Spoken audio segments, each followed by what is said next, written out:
the richer we can.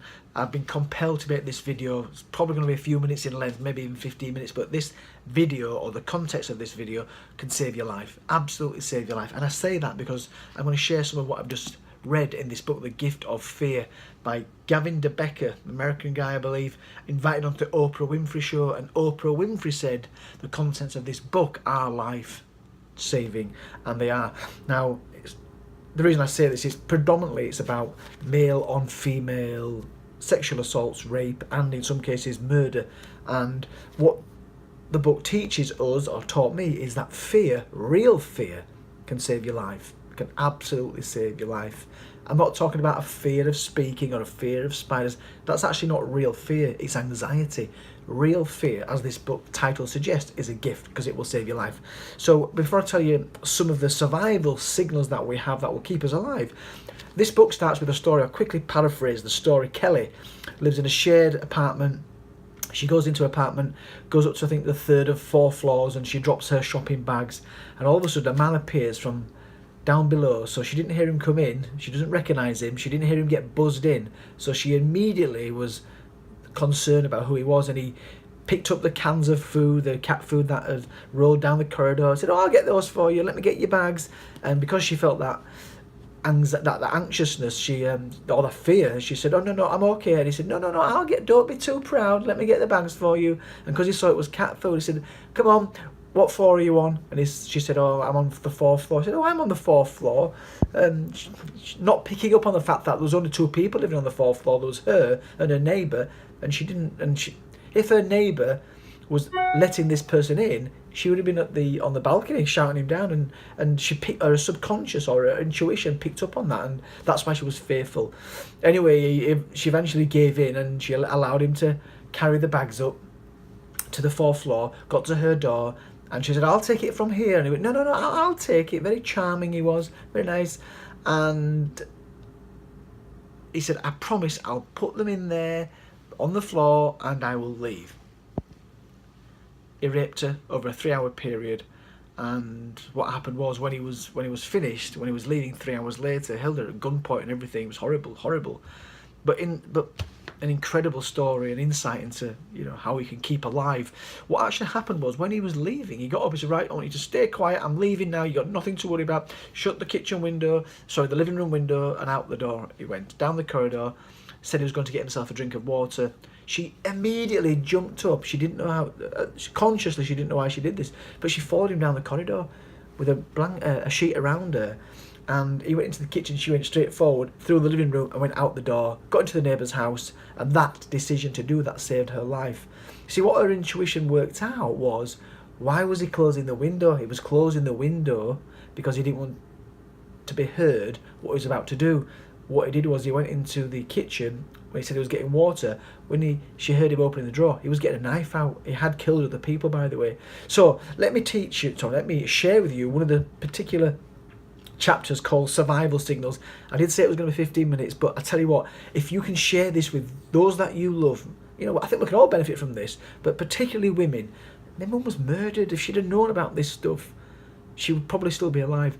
Some of the people close to me, including friends and some family members, have been raped over the years, and had they known about some of what I'm going to share with you right now, they wouldn't have happened. And I include myself in that. I was sexually assaulted when I was 15 by a man, so I appreciate that what I'm talking about is male on female, but it can also be same sex, and also it can be female on male. So, survival signals. There are some techniques that the perpetrators of these crimes will deploy to disguise you from seeing those survival signals. So first of which is forced teaming. Forced teaming, as it suggests. Force, it's deliberate, it's direct. What happened for Kelly was, when she dropped the cat food, the perpetrator, said, come on, let's me and you, let's get this food up to the cats, they need feeding. And they told a story about somebody that he knew. Oh, I think he told a story about, did you know that cats can survive for 15 days without food? And told a story about he was left in charge of a cat for a friend, and he forgot to feed them and it survived. And so, but he said, come on, we need to get this food up to those cats. We don't want them to starve. So what he did was he created a team that didn't exist. It's forced forced teaming, it makes you feel that they're nice and building rapport. One of the things I read about this was, rapport, in sales and such like, it gets a better reputation than that than it deserves, because what rapport build is always self-serving. Rapport building in a sales scenario, it's about you getting the sale. Rapport building in a situation where it's a stranger and a woman, that's about making them feel, putting them at their ease. Now, if it's innocent, that's fine. But if you want to put a woman at ease, if you're innocent and you really want to put a woman at ease in a situation where it's in a parking lot at night, the best way to put them at their ease is to not go near them, unless they need help. So the first thing to look out for is this forced teaming. Next one, charm and niceness. Now, there's nothing wrong with being charming, but let me remind you of this. I am paraphrasing what I read. Charming, it's not a trait. Think of it like this: to charm somebody, it's something that you do. Is it a verb or is it an adverb? So don't think of it as something that a person is, a characteristic. It's something they're doing, and there's normally a motive behind it. So, I know from people that are close to me that have been raped, and those that have been violent to some family members of mine, they always start out as being charming. Oh, he was so nice. In fact, Mum's killer, Peter Sutcliffe, people said he was really nice, and in his interview he came across as a really straightforward guy. What did I read in that? Niceness or charming does not equal goodness. So look out for that over friendliness, that over niceness when it comes to strange. I mean, in the context of the general population, someone that's charming and nice, that's fine. But in the context of a stranger in a vulnerable position, watch out for that. So forced teaming, creating this team that doesn't exist, that charm and niceness. Charm is something they do to you. It's not a character trait. Too many details. Now, when somebody's lying to you, the fact is they know that they're lying to you, so they feel the need to convince you a little bit more. So when he was talking about the cat food to Kelly, her name was, he started telling the story about him being on holiday, looking after one of his friend's cats on holiday, and it survived for 15 days. It's just too much detail. It's him trying to convince her. If someone's telling the truth's the truth. You just say it as it is. So watch out for people trying to convince you and wrong-foot you and disguise what they're doing by giving you too many details. That's what he did. Typecasting. Oh, there's one. Typecasting. So what he did to Kelly, he says, "You're not one of those people that are too proud to let somebody carry your bags, are you?" So when somebody typecasts you, typecasting is a slight insult, and what tends to happen is you feel the need to defend that. So I'll prove you that I'm not too proud. Hey, I carry my bags. Or maybe in a bar, if a stranger offers a woman a drink and she says, no, you're okay. You're not one of those women that are too proud not to take a drink off a man, are you? It's typecasting, putting you in a category which makes you feel like you need to defend it. There's only one defence to keep you safe.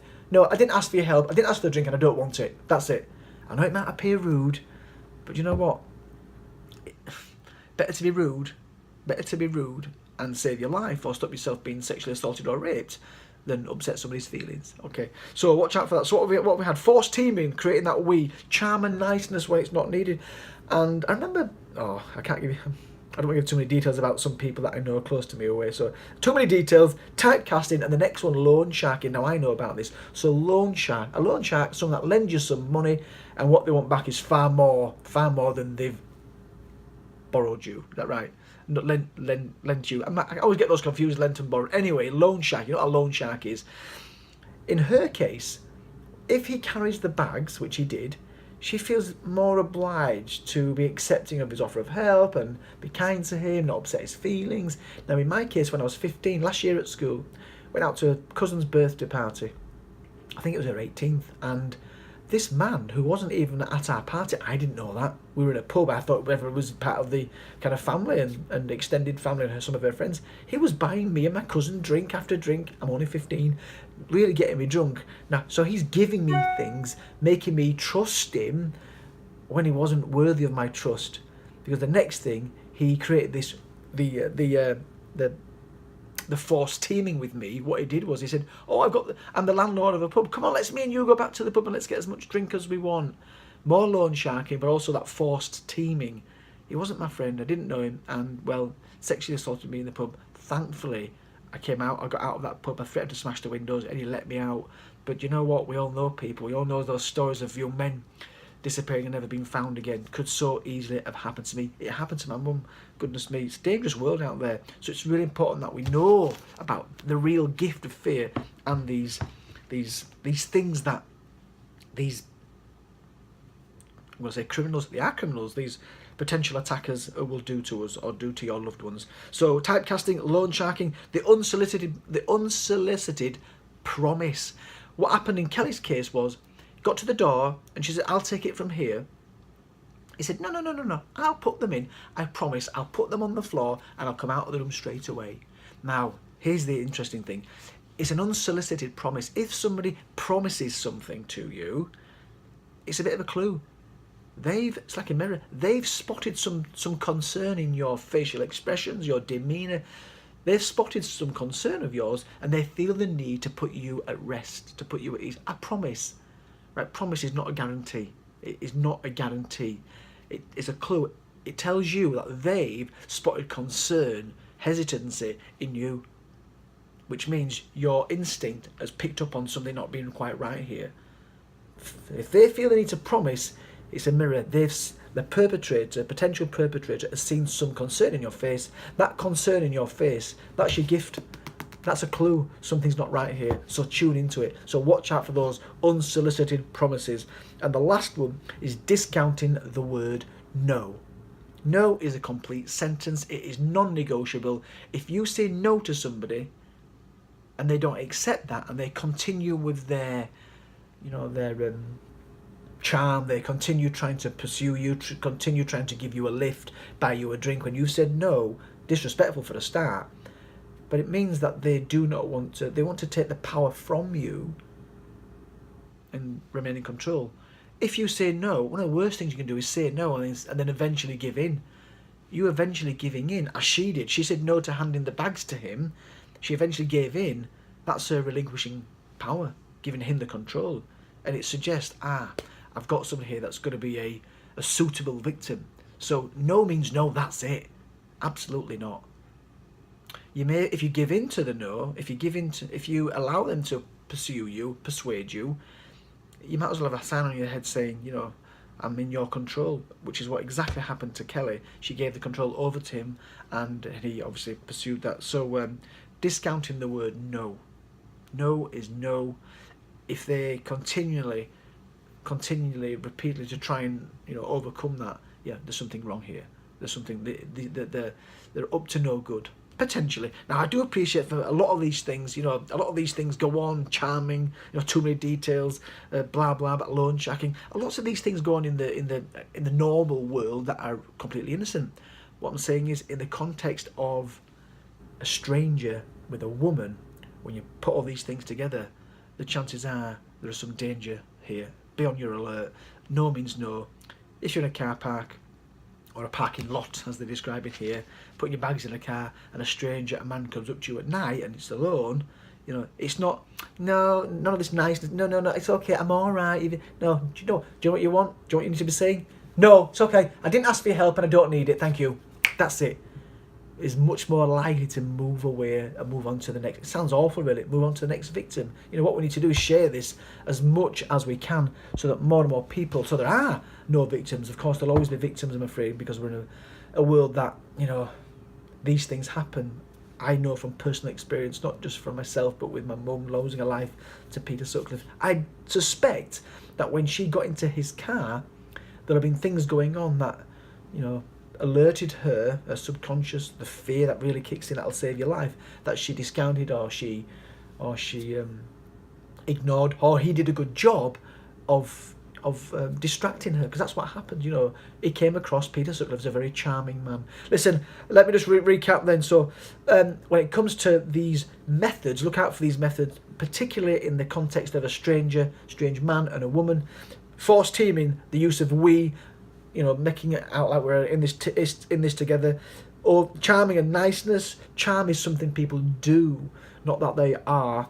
Too many details because they're lying, they feel they need to convince you. Typecasting, you're not one of those women that won't accept a drink off a man, or so watch out for that type. And you feel it's an insult, slight insult, you feel the need to defend it and allow them to do the thing that they're trying to do. Loansharking, giving things. I'll carry your bags for you, I'll give you alcohol, here's a few drinks. You feel compelled, or you feel not compelled, but you feel, you know, in debt to them. The unsolicited promise, if somebody promises something like that, it's not a guarantee. It means that they've seen some concern in your face and they feel the need to put you at your ease. Do you know what? Well, watch out for those unsolicited promises. And last of all, the discounting of the word no. When they discount that word no, they're ignoring your feelings. You know, they may have ulterior motives. Okay, and that's again, that's not it. I mean, that's just a quick 10 minutes that took me. Quick overview. Signs that somebody, and I appreciate I've been talking about a man, but it can be a woman or a same-sex thing. Some of those things, if you look out for them, can save your life. But I would encourage you to read this absolutely incredible book. And I'm going to kind of ensure that my children are aware of this. There's some fantastic stories at the end of people that have read the first edition of the book and their lives have been saved because their instinct, knowing what to look out for, has spotted things in males, in friends of friends and girlfriends, friends of flatmates and all that. Their instinct has kicked in, they've known the signals, they've tried to talk their friends out of seeing this gentleman, etc. And they've got out of the flat and then the flatmate's been murdered. I mean, it's horrible, horrible stuff.